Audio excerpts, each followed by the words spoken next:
What is up, Nets fans? Welcome to the Brooklyn Buzz. I'm your host, Nick Fay. With me, as always, my guy, Jac Manuell. Jac, what's up? Add another country to the list that I've done a buzz from, Nicholas, Lisbon, Portugal. Happy to be back. Obviously, we took a little break there, scheduling, and we're trying to get some guests on for some future episodes. As you guys know, we were doing some comparing the Nets to their division foes. We will get back to that, but we wanted to jump in and do a quick scheduling podcast. Obviously, it just dropped, but Jac, I'm going to pass it over to you. Man, Nick, this first things first, what was your reaction to, the drop by the social media team on the Brooklyn Nets? I first saw it on Instagram. I'm sure you might have seen it on Twitter, but the 2K hype sort of schedule drop video was pretty flames. That was fire. I mean, I give them extreme props. Like, the social media team has been getting better and better each season, and I just felt like that was really creative, and it was like a way to showcase the new players but not actually showcase them. You know what I mean? It's not obviously physically them, it's 2K, but it was really cool to kind of see that all combined. And then obviously like the voiceovers with Ian Eagle, Ryan Ruocco, I thought it had some real pop. And it was just like, it was cool. I think some people said it was like one of the best ones that they've seen from the teams.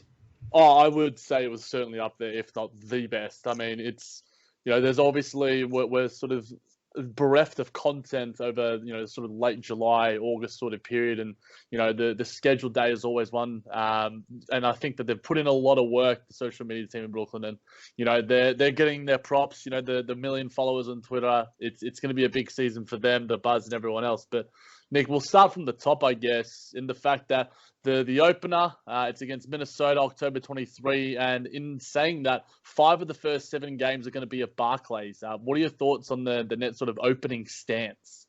Well, I'll start with Minnesota. Like, I was a little surprised that Minnesota was the opening night game. I could have for sure thought it was going to be like the Knicks, the Celtics, or maybe like the Sixers or something like that. I was a little surprised it was Minnesota, Western Conference team, not really a ton of pop, but hey, it is what it is, and it's a good opportunity for the Nets to get a W in their first home game of the season. And like you said, also it's a good opportunity with those 4 of the first 5 games being at home for them to really start the season strong. Like, they have Minnesota, they have New York, they have Memphis, they have the Pacers without Oladipo, and they have a Rockets team that are trying to bring in Russell Westbrook and James Harden, trying to combine those two. So there's some real potential for the Nets to start like 4-1 or 5-0. Yeah, I mean, you always want to get off to the season off to a good start, and you build that sort of momentum going forward. I know that the Nets, looking at some really nice analytics from a lot of people on NBA Twitter. I believe that the Nets have a really sort of, in terms of their schedule, the start of the season is where they can really sort of get a little bit of a head start. And like you said, Nick, a lot of those games, you put some W's in the bank. Hopefully, there's a lot, obviously, when you spoke about, the Houston Rockets trying to work in Russell Westbrook and into their sort of new system. This is a completely different Nets squad, essentially. We've got the nucleus there in Karras, Jared Allen, and obviously Spencer Dinwiddie off the bench too. But you're integrating, a superstar in Kyrie Irving. Obviously we saw a weird TMZ article about Kyrie spending time with the guys in LA, which is good to see. But there obviously is some work that needs to be done. But if we get off to a good start, then, maybe the Kyrie MVP hot take won't be so hot from myself. Yeah, no, I agree. And I think it's really ideal that they're at home because it just seems easier to do things at home, especially if, you started with a hard road trip and you had like Houston, the Clippers, like the Lakers, like the Bucks and the Sixers to start the season. Now you're trying to incorporate these new pieces on the fly and you're going against really good competition. And no disrespect to those teams, other than Houston and the Pacers without Oladipo, like, they're not really great teams. They're not somebody where you're like, okay, we need to play our best basketball. You could probably get away with some B-plus games and come away with some W's.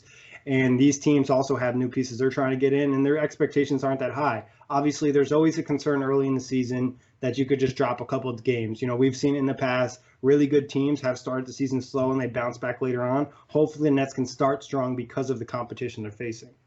Yeah, definitely. And, you want to get off to a good start, give yourself a nice little leg up on the competition, build some confidence and momentum and sort of see the direction going forward, obviously. But, if we drop 1 or 2 of those games early on, it's obviously not the end of the world, but you want to bank those wins. And you hope that against the Knicks, the Grizzlies, those sort of teams, those are just given wins, especially with the talent of this squad compared to those ones. But Nick, we'll move on to some other stuff. I've posted a little bit of tidbits, some of this stuff from Anthony Puccio and Ed Staley and some other sort sort of analysts on NBA Twitter.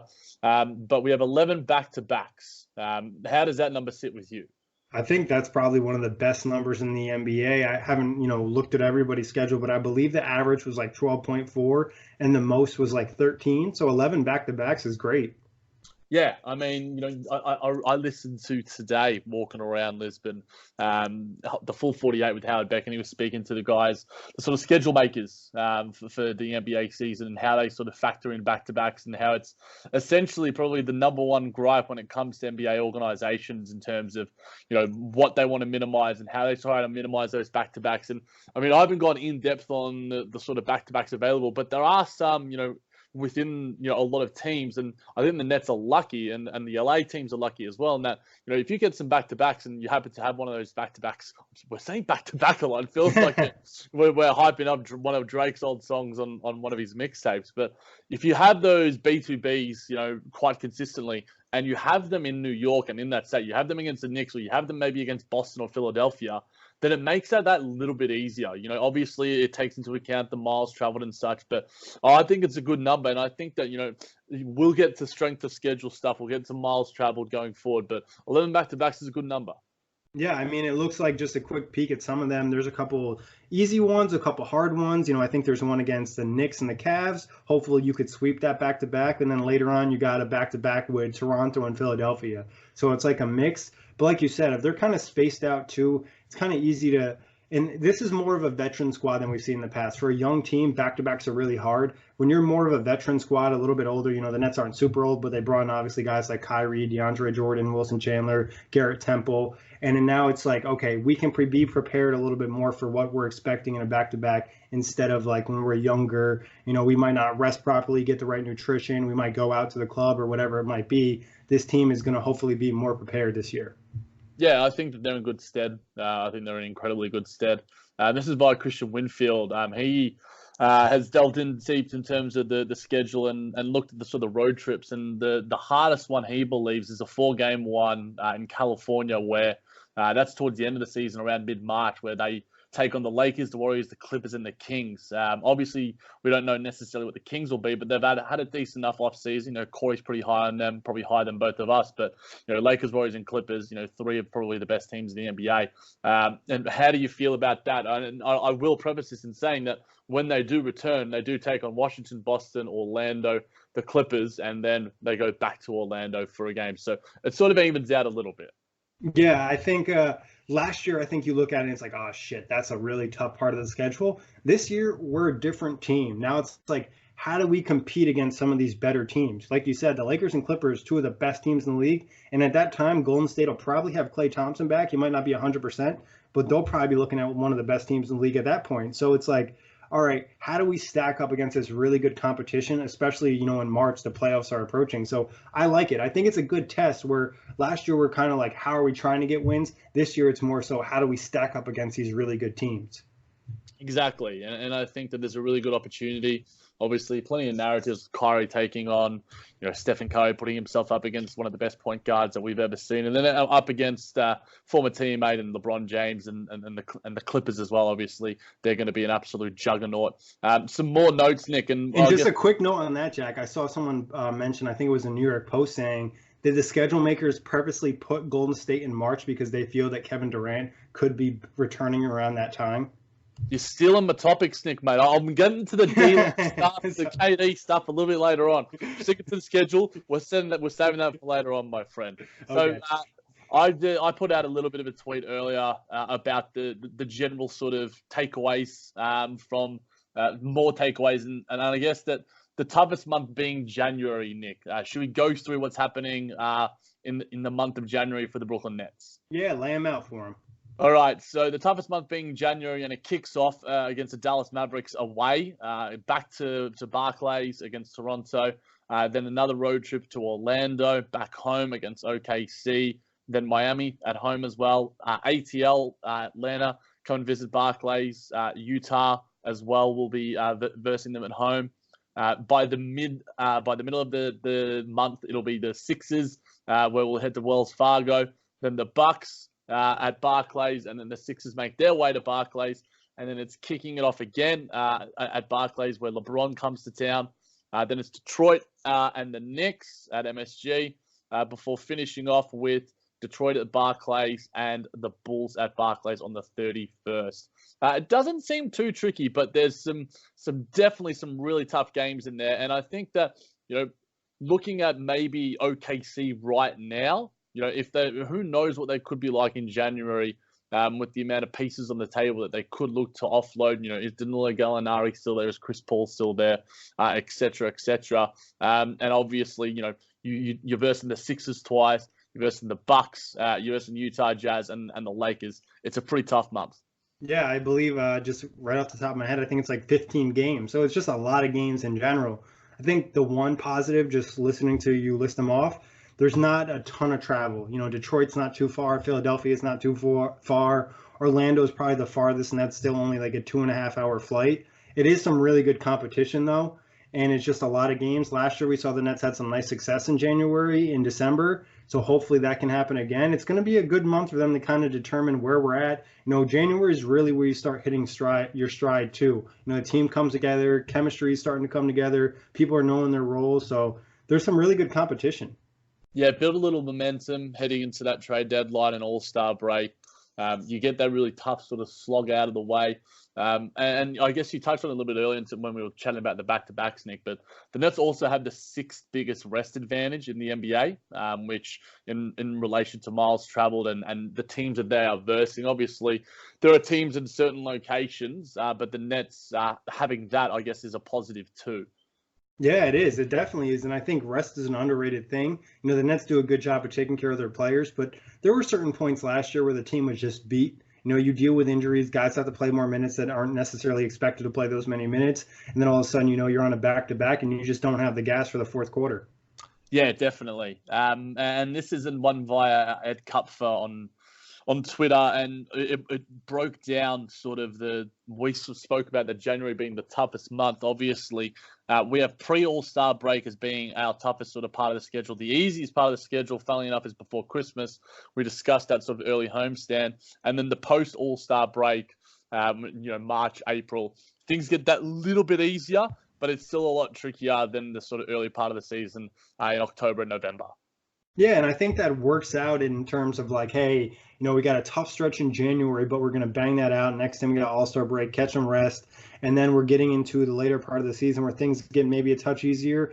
We can kind of gauge where we're at, maybe rest guys. Maybe Kyrie wants a couple games off. We're trying to work possibly Kevin Durant back in.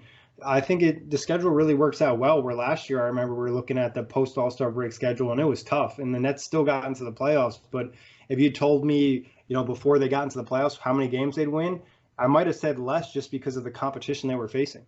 Yeah, definitely. And I think that looking at that general line graph that is on Twitter, ours is quite sort of consistent in a way that I think is relatively positive, and I think it's reflective in our strength of schedule. Like, you look at a team like, the Oklahoma City Thunder, they start off the season, with a hellish sort of schedule and then finish it okay. Whereas, you compare that to like a Miami Heat, who start the season, mediocre, then it gets a little bit harder. So I think the consistency throughout makes it, a little bit easier for the Nets. And, when we did this sort of podcast last year, we were really speaking about that end of the season sort of stanza.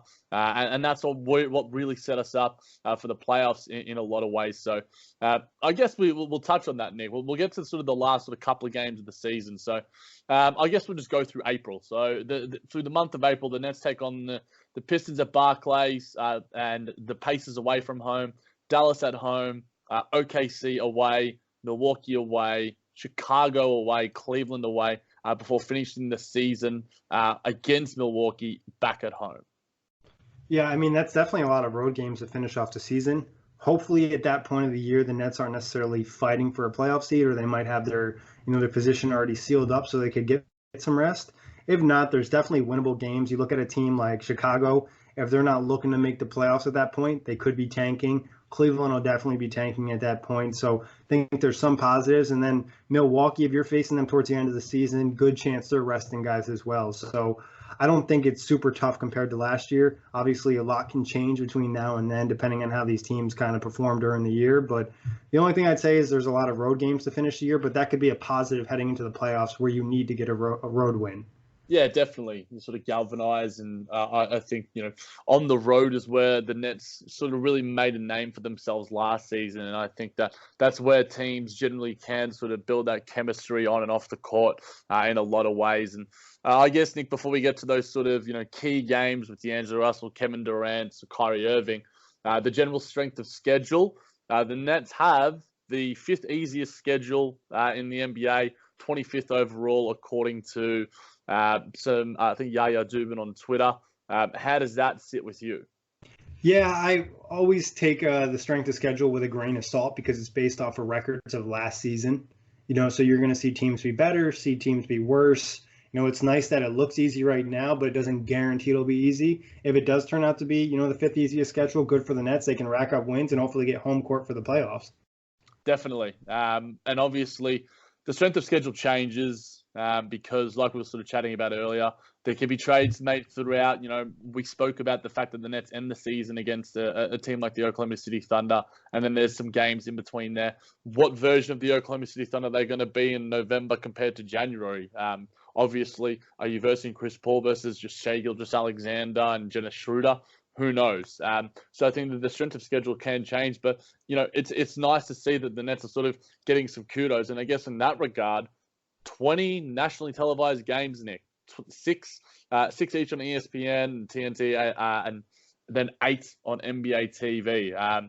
It's a big jump. Yeah, it really is. I'm just making a guess off the top of my head. This is probably more nationally televised games than the Nets have had in the last 3 years, and definitely on the ESPN and TNT front. NBA TV games, that's cool. Like they've gotten a couple last year or last couple seasons, but the ESPN and TNT ones are the ones that really stick out because that's like everybody's watching. The NBA TV games, they have, fans pick sometimes on like Tuesday or whatever it may be. So the Nets might pop up on there, but getting 6 games on ESPN, getting 6 games on TNT, that's a big jump for the Nets team, but also the Nets as a brand. Yeah, I think the Nets as a brand, we've sort of seen, Zion sort of getting the Christmas game and the opening night game. He's established the Pelicans as a brand around his sort of face. And obviously now, sort of, despite the fact that, yes, Kyrie Irving has come in and Kevin Durant, and those are 2 of the most marketable superstars of the NBA in the past, decade, you could probably say. By the way, those SpongeBob Kyrie kicks are just beautiful. Flames times 100. Like the Nets got to do it. I can't remember who posted this on Nets Twitter, but the Nets have to do some sort of Nickelodeon night. True. I think they may have in the past, so that would just make a lot of sense. And I was just peeking at January. They have 6 nationally televised games in January alone. So there's 3 NBA TV, 2 ESPN, and 1 TNT.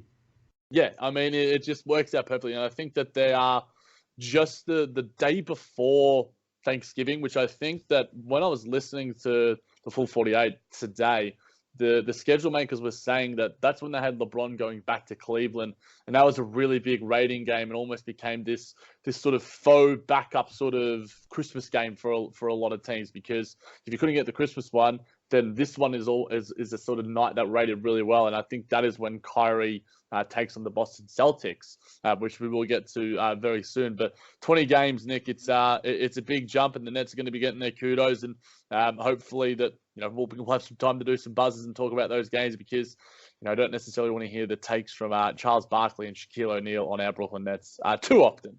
Yeah, unless they start watching them a little bit more. But on to that point too is like the Nets will be a team that will be good this year, and they could even be better than expected. They could end up with more because obviously they do change the schedule around later in the season. If one of these bad teams has a nationally televised game, they might take that one down and put another one up. I think the Nets had a matchup with like Cleveland last year, ended up getting taken down, but then they that another one back with like versus OKC. Yeah, and for people who are looking for some of those crappy games, we'll call them, Gus has a really nice piece that I think literally just dropped on OTGBasketball.com, and our boy Will Jackson, a regular guest on The Buzz, has looked at some of the better games to look out for. But we'll stick with the Nets, Nick, and we'll touch on the guys that we're sort of craving to see D'Angelo Russell makes his return to Barclays on February 5 as the Warriors head to Barclays, and a game that will be televised on TNT. The ticket's going to be pricey for that one. Yeah, it is, and D'Angelo's going to get a really warm welcome back at Barclays Center. I don't think anybody dislikes him after the experience we've had with him the last 2 seasons. So I expect that to be a really nice warm welcome, and I expect D'Angelo to try to ball out. Like I would expect him to try to drop 40 that night, similar to what we saw him go. He took his game to another level when we faced the Lakers last year. He wanted that W. He's going to really want this W. Obviously, KD probably is not playing on February 5th, so there's not as much like back-to-back storylines because it'd be kind of cool if Durant was playing, but enough for D'Angelo. Hopefully the Nets can win, but we know he's going to have some extra juice. Oh, absolutely. You'd expect nothing less from D'Angelo. He always liked to sort of light it up a little bit against the Los Angeles Lakers, and I think that Steph will be backing him up pretty nicely as well. I'm looking forward to seeing. Yeah, and who knows, by February 5th, just before the trade deadline, maybe he's on the Minnesota Timberwolves. Could be. It could certainly happen, and I think a lot of people would probably, maybe the schedule makers made the opening night game for the Minnesota Timberwolves with the thinking that maybe D'Angelo Russell would be a Minnesota Timberwolf. I'm not 100% sure, but speaking of Kevin Durant, Nick, now the Nets head to San Francisco to the new Chase Center on March 12, which will be about 9 months to the day after KD underwent surgery for that ruptured Achilles.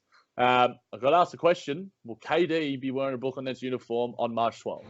Oh, this is tough. I mean, my optimism of seeing Kevin Durant play this upcoming season has continued to increase based off of, the right Achilles theory, and then also just based off of seeing Kevin Durant work out and how he's doing in his exercise and things like that. So I think it's a possibility. I wouldn't put it above 50%. I think it's under 50%, maybe like 30 or 40. There's a chance, but I wouldn't bet on it happening. That would probably be around the time, though, if he was going to come back for this next season, you would see him around that time because you'd want to work him back and you wouldn't want to rush him back. So, start with a minute restriction, don't play back-to-backs, and then next thing you know, in April, he's starting to find his rhythm.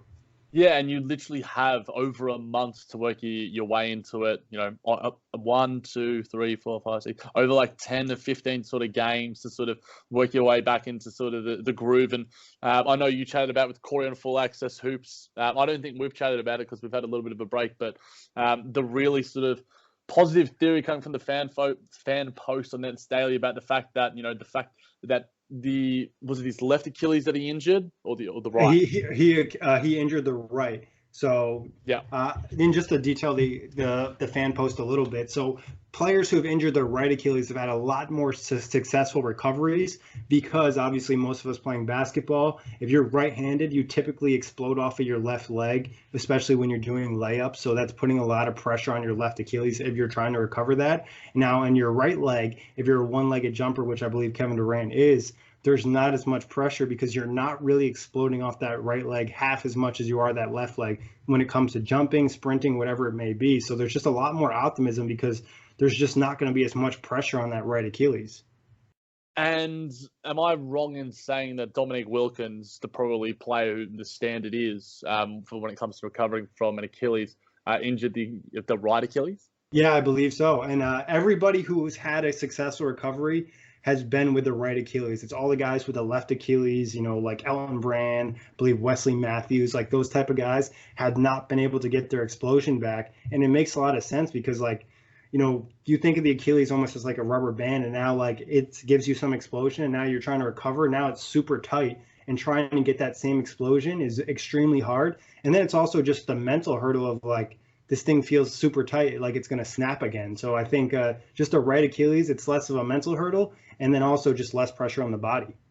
Oh, definitely. And I think that, you detailed the fact that Kevin Durant, well, we've obviously seen some really great photos. He had that interview with Chris Haynes as well, where there was plenty to take away. He doesn't blame Golden State Warriors, but, he was really excited. We could have done an entire pod about that entire interview, but it's exciting to sort of see already that Kevin Durant isn't necessarily thinking about a timeline. He seems to be taking the frame of thinking that Sean Marks is. If he's back, he's back. Nick gives it under 50%. Whatever Nick gives, you give it under another 5% under that because slightly more pessimistic. But I think that there is a really strong possibility because we know the desire and motivation that Kevin Durant has to just be a pure basketballer. He loves nothing more in this world at this point of life than to just hone his craft. He said that, we know that, and I think he's going to be itching to get back sooner rather than later. He won't be skipping steps along the way, but March 12th, we'll certainly wait and see. But Nick, Kyrie makes his return to Boston on November 27, the night before Thanksgiving. Another one that will be televised on ESPN. Yeah, I think other than the possible Kevin Durant return, if that happens at any point during the season, which I kind of believe will happen and I'm hoping will happen. Other than that, I think this is probably the biggest storyline game of the year. Obviously, Boston fans dislike Kyrie. The Boston media portrayed him as just an extremely bad leader. Yeah, they just portrayed him in the worst way possible. And obviously the fans are gonna react to that, and they're gonna have their way with him in TD Garden, and it's gonna be all types of negative. But Kyrie, in my opinion, seems like the type that will take that in and use that to kind of go off on them. So we talked about D'Angelo trying to go off against the Nets. I expect Kyrie to try to murder them. But Boston's gonna probably do everything they can to prevent that. But I wouldn't be surprised if we see someone tuck Kyrie in that game and he just goes ham. Oh, he is definitely going to be using that for some motivation. His teammates are going to be backing him up. You can imagine Spencer obviously hyping him in the rooms beforehand as well. I saw a Sirius XM Ryan McDonough say it's not going to be a pleasant night for him. Really, you don't say. Yeah, Boston fans are so rational in how they think about their sports athletes and everyone around it. Some real top-notch analysis right there. But, I think that out of all the players, and I think that was one thing that was making the rounds, and I think that you might have talked about on the outlet with Corey, in terms of the guys heading back to their old teams, when this sort of started to trickle out a little bit, Kristaps and you've got Anthony Davis, Kawhi Leonard. I think Kyrie Irving's going to get probably the most negative reaction out of all of them. And it makes sense, given the whole narrative of, how he started and sort of saying, if you'll have me back, then I'm going to be here, and everything that sort of went down throughout the season. I can't, maybe, Knicks fans might give Kristaps a bit of hate, but I think that there is an element of them that still want him. Whereas I think that in Boston, there might be a very minute amount of fans that want Kyrie Irving to still be there, but I think that they're preferring Kemba Walker right now. Yeah, I think they started not wanting Kyrie almost 2 months before the season ended. So, but I agree. I think Kristaps and Kyrie will probably have the most hated returns. Oh, absolutely. And I guess a little tidbit because we saw this guy play up close in person, and he's heading back for one more season. Vince Carter will make his final home appearance when the Hawks visit the Nets on January 10. Wow, that's right around the same time we saw them last year. It was, yeah. Yeah. That's cool for Vince. He'll get another tribute video. Hopefully it's a little bit different than the one we saw last year. But that's cool for Vince, and it's good for him to, wrap up his final season with the Atlanta Hawks, and I'm sure they appreciate his veteran presence down there. I would have personally liked to see him on a contender so he possibly could, win a chip, but it is what it is. I think it might be also to build some ties with NBA TV. I think that Vince Carter is going to be having a pretty prestigious media career. He appeared on the starters quite frequently. Hopefully those guys are back sooner rather than later. But I think he's going to be doing some stuff outside of basketball near the Turner Studios, TNT, all that's happening down there in Atlanta. But maybe one of these games, obviously, I travel to America that frequently. There's going to be some games going to be over there for Nick, and I don't know if I'm going to be able to afford to get there for the Barclays Center one against D'Angelo Russell, but we shall wait and see. But I'm going via Nets Sally, and I guess that this, delving into it even further, the longest stint away from Barclays is in November, so they start the season with a 9-day, 5-game road trip, which starts in Portland and then concludes on the 16th in Chicago. Last season, their largest road trip was 17 days. So do you think that Sean Marks and the people in the analytics department in the front office made it known to the schedule makers that that simply wasn't fair, that 7-day aberration, so to speak? Yeah, maybe they made a note of it. I also think the NBA schedulers have done a better job of trying to make the players, situation a little bit better. Is it more rest? Is it less games? I know they've talked about, they've obviously cut down back-to-backs. They've cut down 4 games in 5 days. So I think it's a little bit, it could have been the Nets, but I also think the schedule makers are trying to make the schedule as comfortable as possible for the players to get the best success and the least amount of rest for them, because I know the last couple of years, a big talking point has been, stars resting when they're going to the city for once a year. And now these fans don't get to see LeBron James play or Anthony Davis or Kyrie Irving because, hey, they're resting that one night and that's the only night they're going to be in Phoenix or Utah the entire season. Yeah, exactly. In that sort of sense, as a more existential topic, probably better for the outlet or JBT or full access. The only way you're going to solve that is if you reduce the number of games in the first place. And then the players can actually play. If it's 70 games, 58 games where you verse each other twice, it's not going to happen. And obviously the owners aren't going to be willing to pry their pockets and to pry that extra cash. Obviously, it's a very nuanced sort of debate. But, Nick, we talked a little bit about the 11 back-to-backs. Funnily enough, it is the lowest in the league.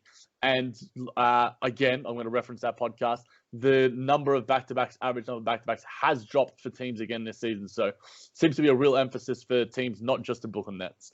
Yeah, and I think it's smart by the schedule makers, not only for just the players, not resting, but just getting the best out of, these guys. Like, they're humans.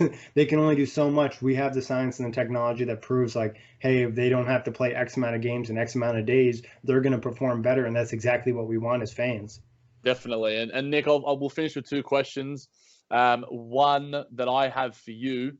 Does the schedule being released now and having a look at it make you more confident or less confident about the Nets' projected win total? Honestly, it doesn't really impact it that much because I think it's easy to go through the schedule and be like, win, loss, win, loss. But we've kind of hinted at in this show, it's a different season for the Nets because it's how do they, stand against some of this elite competition? Are they right there? Are they closer to be a contender than we thought? Or do they still have a ways to go? Do they really need Kevin Durant? Now I think you look at these games more as a test for this team, where last year it's we're just trying to gather as many wins as we can. So I think I'm more excited for the big games against some of these good teams. For last year, I don't want to say I was scared, but I was all right, anticipating a loss, and I'm looking at the bad teams where the Nets can catch a W. Now it's okay, I'm excited to watch the Nets match up against some of the better competition in the NBA. Yeah, definitely. I think that the schedule means little. Yeah, at the end of the day, obviously, it is what it is. You look at, I think we've sort of analyzed it to the nth degree, and I think there are a lot of positive factors in the Nets' favor. Obviously, we don't have to go to Denver and Utah on back-to-backs or those sort of, really sort of tough feats. The being in the Eastern Conference certainly has its advantages as well. Being up and versing the Sixers a couple of times as well certainly helps as well because they're a team that's close by. The same with the Knicks, sort of points that we've made. But we got a question on Twitter as well, Nick, that we will finish with. Unrelated to the schedule, who should be on the Nets' second unit? This is tough because we really don't know who the starters are going to be, and we can make our predictions on the starters, but at the end of the day, we don't know until they're going to be announced. Obviously, the one guy that we know is probably a lock to be off the bench, that's Spencer Dinwiddie, six-man, possible six-man of the year. Whoever doesn't start between Jared Allen and DeAndre Jordan, it's going to obviously be the center off the bench. And then if the Nets go with Tyreek Harris, Joe Harris, Taurean Prince, and Jared Allen, you'll be looking at Dinwiddie, Rodions, DeAndre Jordan, probably Garrett Temple, and then I don't know. Yeah, Wilson Chandler probably. And I don't even know if they're going to get into a 10-man rotation. It could be a 9-man rotation. Things are going to switch up throughout the season. I think the only things that I'm really sure about is that, DeAndre Jordan, Spencer, and if Rodions doesn't start, they're going to be guys that see big minutes off the bench. The other guys, I think there's kind of a toss-up between who's going to consistently get minutes. Obviously, Garrett Temple was a sign they went on and got early on, so do you think he's going to get minutes? But there's still a guy like David Nwabu could pop in, and you mentioned Wilson Chandler. Does Steele Pinson make a jump in training camp? Does Musa make a jump in training camp? So I think the second unit is really hard to predict, and obviously it's going to kind of fluctuate throughout the season depending on who's playing well, what injuries happening, and things like that. And then also just who starts, because I'm not the only people I can really lock in as starters right now are probably Kyrie and Caris-LeVert. And Joe Harris, Team USA, baby. Yeah. Team USA. Joe, there's a really good chance Joe Harris starts too, or there's a possibility Kenny goes back to, we saw him have a successful role off the bench a couple years ago and he could still play starter minutes. So it's a lot of decisions for Kenny, and I don't think he knows the answer until we really see these guys compete. Yeah, and I think that, training camp September, October, when things really start to heat up, we'll probably have some more answers for the truly cheap guy. But it's the Nets still have that depth, obviously, that we possessed last season. It's a different looking lineup, but I think that there was some nice pieces going around the fact that the Nets have some real versatility in terms of positional versatility. Guys that can are sort of very big. Can guard multiple positions. Spencer Dinwiddie's a big guy. Caris LeVert's a big guy. Kyrie Irving's essentially the only sort of guy who's under like 6'4", which is, pretty outstanding. And, we spoke about the Philadelphia 76ers and their size with Pete Toll when we did the preview, but the Nets have some size themselves and some versatility. And, don't count out a guy like Henry Ellenson as well, a guy that we picked up as a sort of backup big, and Nick Claxton too. There is some depth there and some injuries throughout the season. But, like you said, Nick, I think you covered it pretty well. The locks are there, but there is some depth. It just depends on what meshes well. I'm also really intrigued to see what the closing lineups are going to be. We saw some glimpses of it in last year's preseason where Trevion Graham was a real closer. But then, by January, when we were seeing him live in person, he was barely getting any minutes. So the NBA can change on an absolute whim. And, it's only August, so I don't think we're going to set any predictions set in stone just yet. Yeah, and honestly, I haven't even really thought that much about the closing lineup. It's going to be a tough decision for Kenny. It's matchup dependent, isn't it? Yeah, it's got to be, because like you have guys that you want to play. Like, you have 3 spots for 4 guys that you definitely want to get out there, and that's not even including Kevin Durant when he comes back. You have Kyrie, Kara, Spencer Dinwiddie, and Joe Harris, and all those guys have things they do really well that you'd want to see them in closing lineups. And you're really not going to probably be able to play all 4 unless you went super small, and I don't think that would work. So you'd have to play 3 of those guys. So one of them is going to end up on the bench. I think that the guy likely to end up on the bench there, and it's going to sound sacrilege coming from me, is probably Joe. But I think at the same time, the spacing that he provides is so invaluable that it's going to be really hard. And, his defense, he's obviously those 3 guys are probably more athletic than him. I think Spencer has a high defensive ceiling, even though I think that Harris was probably a better defender than him consistently last season. Yeah. I think Spencer has a lot more potential with his athleticism in general. And Caris LeVert, obviously, probably one of our best defenders, if not our best defender on the roster with Jared Allen. It's going to be fascinating, each game, even in the scrimmages, the things that are coming out. Obviously, to be a fly on the wall in LA right now, heading out with those guys and the chemistry that they're building, I'm excited to see it. It's going to be a fun year for Nets fans. Plenty of games on TV. The schedule looks pretty nice. Exciting times ahead. Yeah, and just a quick note about Joe Harris. He hit a ton of clutch threes last year. Like, he hit a lot of fourth quarter threes, so that's going to play into that. And like you said, super excited for the season. I'm already looking at tickets for opening night. Definitely be going to that. Just about kind of trying to find the right price, if that's possible this year, because tickets have already taken a major, major jump in prices. Just a heads up for anybody looking for them. But it should be a lot of fun. Jack, quick question for you. What do you think about the fact that we've seen Kyrie Irving and Caris LeVert spend a lot of time together this offseason? Yeah, I love it, Nick. I think that there's going to be a real synergy between those two that I think is going to be incredibly positive. And, if you want to make this one go for a little bit longer, I've heard a lot of stuff about Kyrie and Caris and some general stuff, listening to some off-season pods. But in relation to that, and this is probably an unprompted question, maybe something that might require a little more research, but I'm sorry to that. Where does the LeVert-Irving backcourt rank among the league right now? See, someone brought this up to me on Twitter a couple weeks ago, maybe a month ago. Tough to say. Everything's just a blur. It all happened so fast. It's hard to say that they probably won't. There's a real potential for them to be the best backcourt in the Eastern Conference. Should we literally look? I'm here. I'm on holiday. I'm happy to go through literally all the teams, and we can list who they are better than that. Yeah, let's go for it. So we'll start with the Atlanta Hawks. Trae Young, Kevin Huerter. Better. So that's one team that they're better than. The Celtics, Kemba Walker and Jaylen Brown. I think they're better because I think you would say maybe Caris and Jaylen Brown is like a tie, and then Kyrie is better than Kemba Walker, even if it's by a little bit. Yeah, it's really, really similar. I think that's almost sort of like a prototype to what you see. I think Caris LeVert has much more offensive potential, whereas Jaylen Brown maybe has that little bit more defensive potential, a little bit more sides about him. And Kyrie Irving, I think, is just a more talented player than Kemba Walker. But Kemba Walker is certainly a great player in his own. I would almost give it like, a wash. It's a tie. Probably give the edge slightly to the Nets. The Charlotte Hornets, Terry Rozier and Nicholas Batum. Boy, oh boy. Oh God, I think that might be the worst backcourt in the NBA. Yeah, I think it might be. Maybe we'll get to the Cleveland Cavaliers soon. We'll have a look at that one. Tomas Satoransky and Zach LaVine for the Chicago Bulls. Nets are better than that. Obviously, Satoransky's probably not a starting level NBA point guard. He's more of a backup. And Zach LaVine's good, and he'll probably even be better this year. But obviously, Sato is going to hold them back.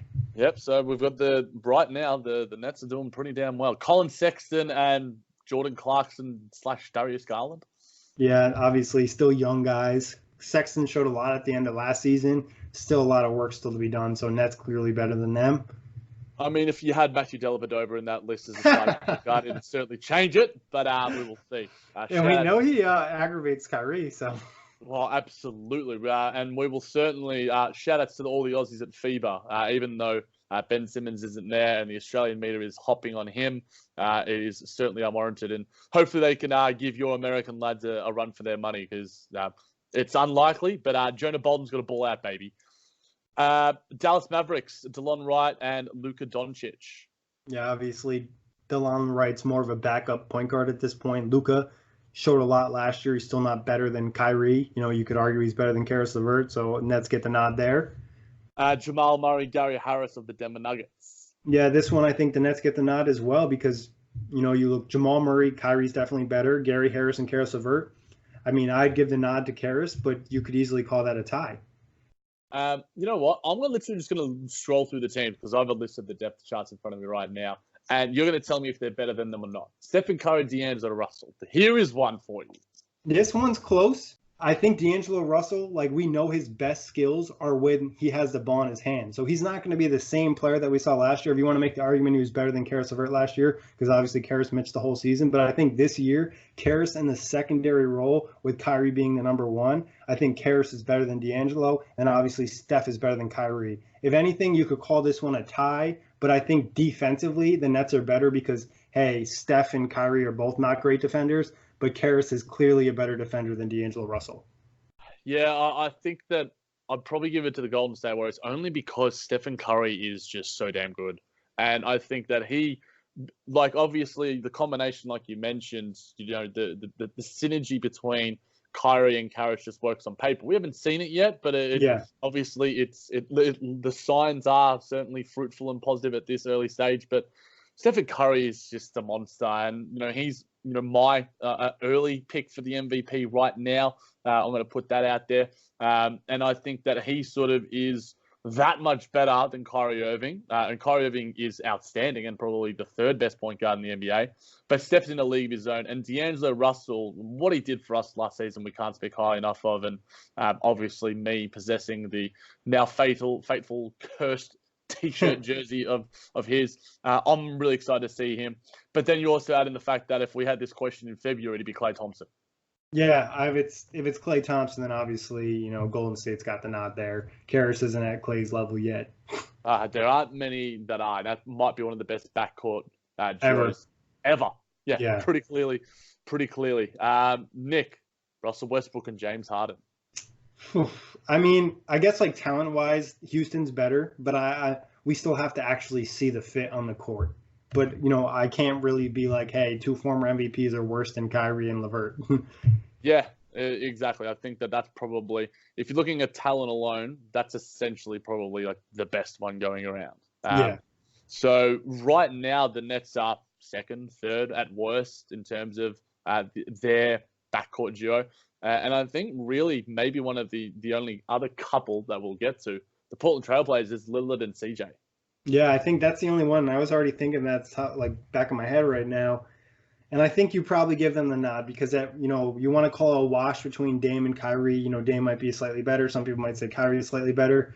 CJ at this point of his career is better than Caris-LeVert. Caris-LeVert could possibly jump him as a two-way player next year. I think, CJ's still going to be a better offensive player. But two-way ability, because CJ has really dropped off the defensive end, there's a chance to jump him. But as of right now, I think Portland's better. Yeah, I think that the history is there. They were a finals-bound team last year. albeit in a bit of a jumbled up sort of Western Conference where, they certainly benefited from their standing and sort of losing some games here and there. But a team I also think that probably elevates themselves a little bit above the Nets, Nick, is the Mike Conley, Donovan Mitchell duo in Utah. Yeah, that's really close though. I think because we've seen more of Donovan Mitchell than we've seen of Caris LeVert, and then like Mike Conley's kind of tough to gauge because we haven't seen. Is he? I think in a sense because like we haven't seen him in a winning situation in a while now. Like, yeah, I think like his perennially underrated sort of vibe. I think that he is going to be great. In Utah, I'm really high on just that backcourt duo alone. Like, I almost think it's one of the best right now in terms of health-wise, in terms of fit. We speak about the fit of Kyrie and Caris as a sort of 1-2 punch. Mike Conley and Donovan Mitchell is going to be insane. Donovan Mitchell's athleticism and, budding defensive acumen. Mike Conley is a really underrated defender as well. And, I think that they're going to work. I think that they complement each other maybe better than Kyrie and Caris do. I think from a perspective of two-way ability, for sure. I think you could make an argument that maybe the Nets could possibly better offensively, but with two-way ability, defensively, both those guys are good defenders. Donovan Mitchell's a little sporadic because he's a young player, but he's going to take a jump this year because he's just not going to have the same type of pressure. So I would say Utah's better as well. Yeah. So with that, Nick, it's essentially Utah, Portland, Houston, and Golden State that are the only sort of teams that we spoke about that could even challenge the Nets. So they're a top 5 backcourt, and I think following this podcast, just a bit of to promo it a little bit, I might have to do a little bit of a poll to see what the fans think about the Nets backcourt duo.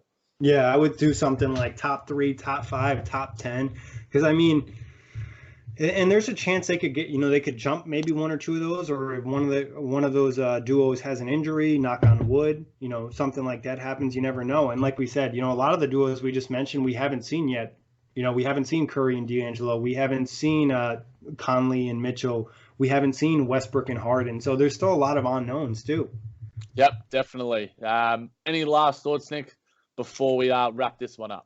No, happy to be back on the buzz. Obviously, Jack and I will be dropping these on the regular now. We took a little bit of a summer vacation, but we'll be back on the grind. Absolutely. Looking forward to the grind. And for anyone who's been listening, we've seen some stuff. Nick and I sort of keep abreast of things on iTunes and stuff. And we appreciate every review, every comment on Twitter, every listen. You're listening for 5 minutes, listening for 10 minutes. We just appreciate all this. And we're really in for this ride, and it's going to be a fun season. And it hasn't even started yet. Yeah, 100%. Like Jack said, just echo that. Appreciate every ounce of time and energy you put towards a buzz. Like you said, if you listen for 5 minutes, 10 minutes, 1 show, 2 show, whatever it is, we really appreciate it. And then moving forward, hopefully in these next couple months as the season approaches, we're doing a little bit of giveaways in terms of Brooklyn Buzz t-shirts and stuff like that. So as always, much appreciated, guys and girls. And you can obviously find the show iTunes, Blog Talk Radio, OTGBasketball.com, Google Play, Dash Radio, YouTube, and NetsRepublic.com. Peace out, knuckleheads. Take that, Corey.